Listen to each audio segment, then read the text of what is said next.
Biznesini kattalashtirayotganingda doim senga pul yetishmovchiligi bo'lar ekan. Oxirgi payt shu narsani sezishni boshladim, chunki yangi korsetlar qo'shdik va yangi boshqa pozitsiyalar qo'shmoqchiman. No, уже bitta korset olsaga juda ham ko'p pul ketdi. Qizlarda so'rqoslam примерно $40,000 kirib ketdi tovarni ichiga.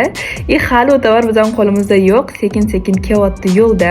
O'shanga agar siz biznesingizni kattalashtirmoqchi bo'lsangiz, obязательно bu narsaga tayyor bo'lishingiz kerak ekan. Chunki o'sayotgan biznesga doim pul yetishmovchiligi bo'lar ekan. Mana shu masalada bermoqchiman. Birinchidan, masshtab qilishdan oldin obязательно hammasini расчет qilish kerak ekan, sanash kerak ekan. Nechta pul kerak bo'ladi bu biznesni yaxshi yuritish uchun.